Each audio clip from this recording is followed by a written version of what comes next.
पता है लाइफ में कब क्या हो जाए हम कुछ पहले से प्लानिंग करके या सोच के नहीं रख सकते हैं। बच्चों के एग्ज़ाम ख़त्म हुए, बच्चों की छुट्टियां थी और छुट्टियों में लोग बाग क्या करते हैं, घूमने जाते हैं, है ना।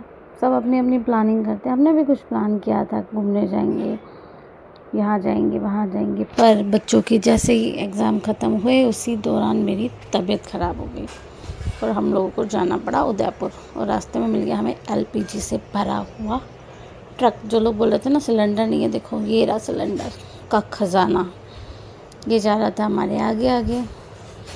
एक्चुअली मेरी तबीयत ठीक नहीं थी तो हम लोग उदयपुर डॉक्टर को दिखाने गए थे। और बहुत से लोग ये मानते हैं, एक्चुअली उदयपुर मेरा पीहर है तो बहुत से लोग ये मानते हैं मैं बार बार उदयपुर भाग जाती हूँ, डॉक्टर और कहीं नहीं मिलते हैं, उदयपुर ही मिलते हैं।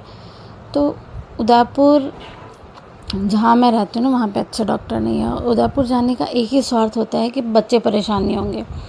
जब मैं डॉक्टर को दिखाने जाती हूँ या कुछ और काम से जाती हूँ तो बच्चे घर पे रह लेते हैं, बच्चे परेशान नहीं करते, क्योंकि हॉस्पिटल में बच्चों का वैसे भी कोई काम नहीं होता है तो उनको साथ में लेके हॉस्पिटल घूमना, टाइम लगता है हर जगह, तो ये पॉसिबल नहीं होता। तो हम निकल गए उदयपुर के लिए। और हमारे घर से जो उदयपुर का जो रास्ता है ना, उसका व्यू इतना सुंदर है ना, पहाड़, बारिश के टाइम पे झरने, पहाड़, हरियाली, बहुत अच्छा है। ये देखिए जहाँ हम सीट पे बैठ के, कार में बैठ के परेशान होते हैं, ये देखो फेविकोल का मजबूत जोड़, छूटेगा नहीं, वो वाली स्थिति। यहाँ पे आपको मतलब बहुत सारी टैक्सीज ऐसी मिल जाएंगी जहाँ में इतने लोग बैठ बैठ के जाते हैं एक साथ, बहुत सारे लोग, बहुत ज़्यादा लोग होते हैं भरे हुए। हम अंदाज़ा हम काउंट भी नहीं कर सकते, इतने लोग होते हैं उस टैक्सी के अंदर। रिस्क रहती है पर इन लोगों की भी मजबूरी है। अगर या तो इनको या तो साधन नहीं मिलते होंगे इधर उधर जाने के लिए, या फिर टैक्सी में जाना उनको सस्ता पड़ता होगा, इसलिए वो लोग ऐसे जाते हैं।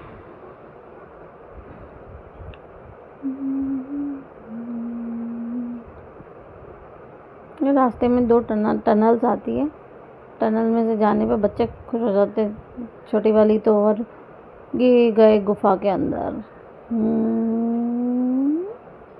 आउट। तो वही मैं बोल रही थी, यहाँ का रास्ता बहुत प्यारा, बहुत प्यारा।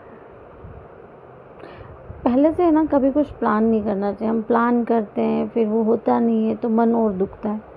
और मेरी तो तबीयत भी ऐसी है, कहीं जाना होगा तो ख़राब हो जाएगी, पता नहीं कहीं मतलब लोग सोचते हैं ना हमारे यहाँ पे प्रोग्राम है या कहीं पे भी कुछ काम होता है तो लोग सोचते हैं, जनरली बोलते हैं तबीयत खराब है या नाटक कर रहे होंगे, पर मेरे साथ तो एक्चुअली होता है। अगर मैं खुद के घूमने का प्लान भी बना लूँ ना तो मतलब मैं नहीं जा पाती, मतलब बीमार हो जाती हूँ। बहुत से लोगों के साथ भी होता होगा, मेरा तो अक्सर होता है। घर में कोई प्रोग्राम हो गया या मुझे कहीं घूमने जाना है, उस टाइम पे 100% मेरी तबीयत ख़राब होगी। फिर दूसरे दिन हमने बुलाया, डॉक्टर ने टेस्ट लिखे थे तो सैंपल देने के लिए भैया को घर पे बुला लिया था कि भैया सैंपल ले जाएंगे। पर अभी भी बहुत सारे इंजेक्शन खा लिए, पर अभी भी इंजेक्शन देख के ना हालत तो ख़राब हो ही जाती है। पर पहले तो मेरे इंजेक्शन से बहुत डर लगता। मुझे याद है मैं शादी के बाद जब फर्स्ट टाइम मेरे को सुई लिखी गई थी ना तो मैंने कमरा लॉक कर दिया था, और जब तक वो सुई इंजेक्शन बाहर नहीं फेंका गया था ना मैं गेट से बाहर भी नहीं आई थी। मैंने कहा नहीं पहले इसको फेंको, और मैं आराम से हाथ लंबा करके बैठ जाती हूँ, ले भी निकाल, और इसने मेरा खून निकाला। बहुत पेन हो रहा था।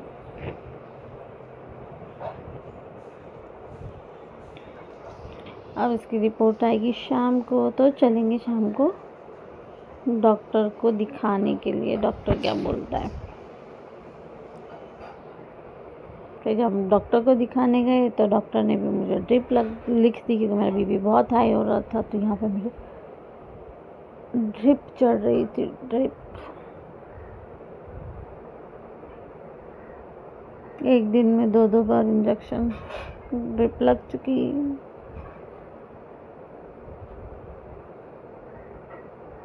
अब मेरी जान में जान आई जब उसने इंजेक्शन निकाल लिया और टेपिंग कर दी।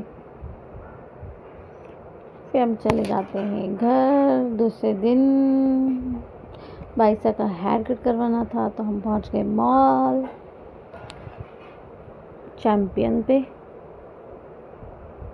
जहाँ पे अपना डांस स्टार्ट है बाइक पे बैठ के। फिर एक भैया को बुलाया, बहुत अच्छे से हेयर कट किया इसका। तब बच्चों को होता है ना थोड़ा डर लगता है हेयर कट से, पर इन्होंने बहुत अच्छे से बहुत प्यार से हेयर कट किया, तो वो भी हेयर कट एंजॉय कर रही थी। पहले से बेबी डॉल जैसे गर्ल जैसे बाल थे, इस बार मैंने उसका बॉय कट करवा दिया क्योंकि गर्मी भी आ गई थी और स्कूल में प्रॉब्लम रहती है, सुबह सुबह उठो चोटी बनाओ, इतना टाइम भी नहीं होता, फिर बाल धो। तो मैंने इस बार इसके बाल करवा दिए लड़कों जैसे। अब देखते हैं इनको हेयर कट पसंद आता है कि नहीं आता है।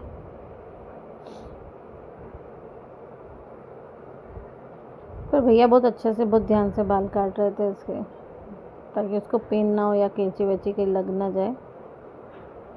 अच्छे से और अच्छा हेयर कट किया, अच्छे से भी किया और अच्छा भी किया।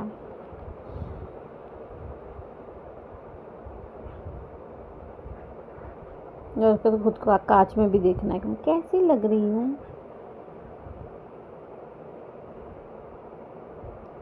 श्री जी का हेयर कट चल रहा है, हेयर कट। हम सोचते कहाँ हैं, हम पहुँच कहीं जाते हैं, इसलिए कहते हैं कभी प्लानिंग नहीं करनी चाहिए, जब जो होना होता है वो हो जाता है। क्योंकि हमें दूसरे दिन अर्ली मॉर्निंग वापस घर पे भी निकलना था और हम लोग निकल गए अर्ली मॉर्निंग वापस घर के लिए, क्योंकि इनको ऑफिस जाना था। तो अगर आपको आज का ब्लॉग पसंद आया हो तो प्लीज़ लाइक कीजिएगा, शेयर कीजिएगा और सब्सक्राइब तो कर ही लीजिएगा, क्योंकि आपने बहुत से लोगों को सब्सक्राइब कर रखा होगा तो एक और कर दोगे तो क्या ही बिगड़ जाएगा। ठीक है ना?